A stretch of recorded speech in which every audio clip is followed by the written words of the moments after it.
Sa Bakit kaya? Kesa sa expense. Hindi siguro nga iba lang yung sentences ka na makipag-usap. Oo. Hindi, iba lang yung estado ko siguro nung time na ginawa namin yung expensive candy. Ano ba estado mo? Noon na yun, matagal na yun. So, hindi na natin pag-usapan yung noon.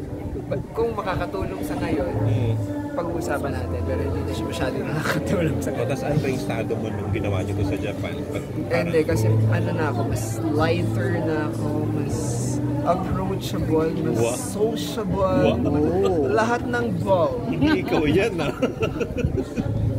Hindi, di ba? Nung third world romance, ramdam na ramdam din naman na nakikita. Iba na yung warmth. Iba na, siguro it comes with age.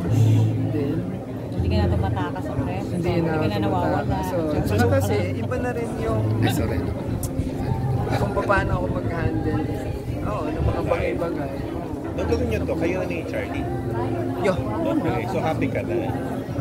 Wedding na. Siguro dito. Tapos yung ano, sabi niya nag-usap kayo about yung kamusta yung buhay mo na married life, sinasabi mo ako. Sinasabi ko? Sa kanya. Hindi rin naman siya masyadong iba nung hindi pa kami kasal. Mas ano lang talaga, dapat mas conscious ka lang kung anong nararamdaman ng partner.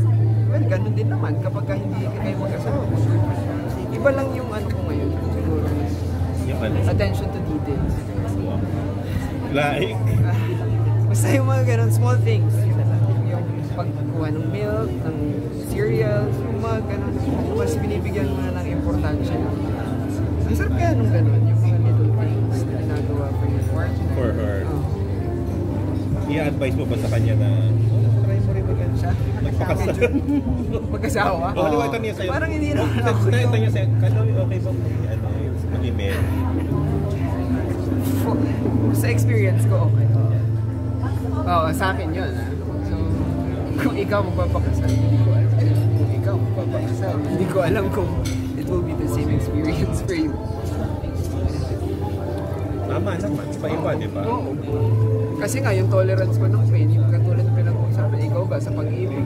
Iba yung kaya kong i-withstand, kaya kong kahit masakit na, kaya pa rin kitang mahalin. Sa kaya mong give. Paano ka ba nasasaktan? Paano ka nasasaktan? When was the last time? May makapa-hurt pa ba siya at this point na masaya ka? Palagi. Habang nabubuhay kami, makakasakit sa'yo. Pero ano yung last time na sobrang kailan ka ulit nasaktan?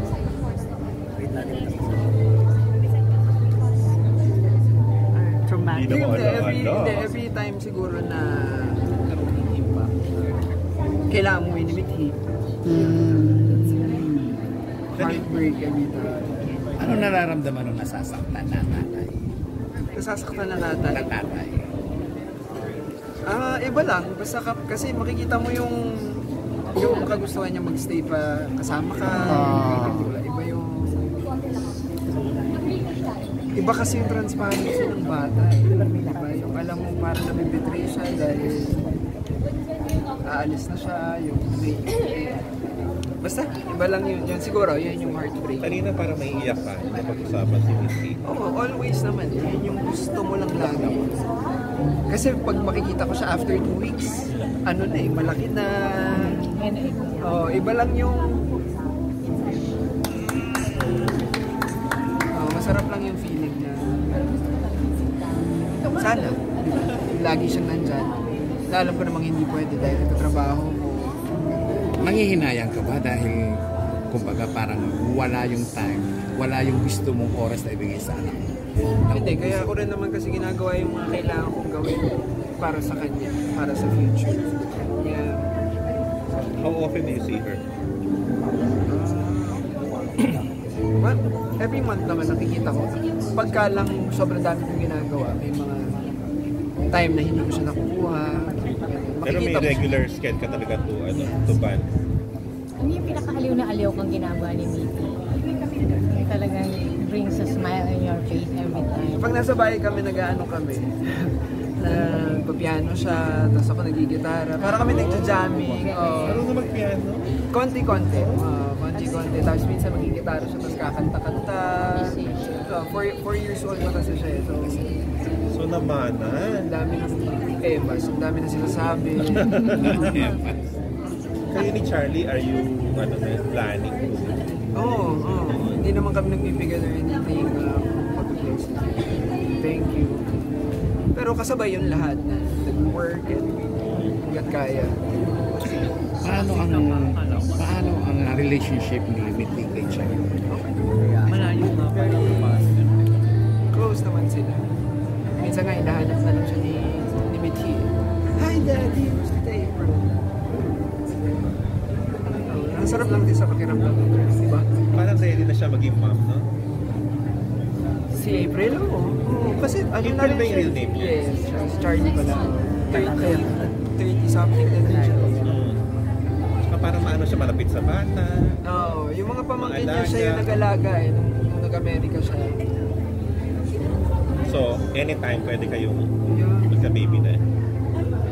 Sana, di ba? Yun lang naman. Nauna pa si Mitty. Nauna si Mitty. 4. Kumusta ang buhay mo asawa? May naiba ba? May nabago ba? May naiba? At nabago? Nabago. Siguro yung yung palaging, yung partner mo na yung pagpagod na pagod ako sa taping ng It's Okay. Oh my God. Ay, yun siya lang talaga yung tatawag ako. Magpapawala ng pagod. Oo, pagod na pagod. Okay lang yan, kaya mo yan, ano ka ba? Tagal mo nang ginagawa. Totoo naman. So, mapatawa na niya ako. Di ba lang yung happiness? Ano pa ibang ginagawa niya para matanggal ang pagod? Simple things. Pag tumawa siya, kasi yung tao ni Charlie, ayan, masaya na ako. Pag narinig ko yun, yung tawa niya. Gaano ka lang Annoying ako eh. Mahilig ako mag-asar. Sa bibikon yun. Kanina ka pag ganyan ngayon. Yun, yung gusto ko kapag na-annoying ko siya. Hindi ba umalit? Gaano ka lang na asawa si April? Cling. Pero gusto mo yun? Ikaw, pilingi ka. Paano siya magtampo, magselos? Dumating na yung punto. Wala pa. Hindi, magkaano lang. Parang pabiro. Yung mga gano'n.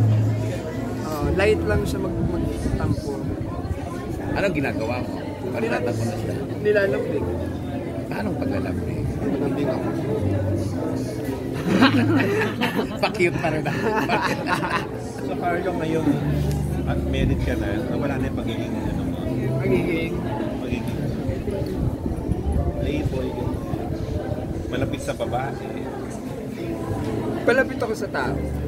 No, lalo ngayon kasi nga, di ba? Pero iba na yung pagiging sobrang komportable, iba na yung, di ba? Kasi nga may asawa na, yung boundaries. Iba na. Pero ganun pa rin ako kumahal kasi ako eh, di ba? Kasi hindi mo alam kung ano yung pinagdadaanan ng tao. Yung simpleng yakap, pwedeng maitawid niya yung araw na yun. Para sa kung anong pinagdadaanan. Nag-invite ka na sa Hold Me Close. Hold me close, boss.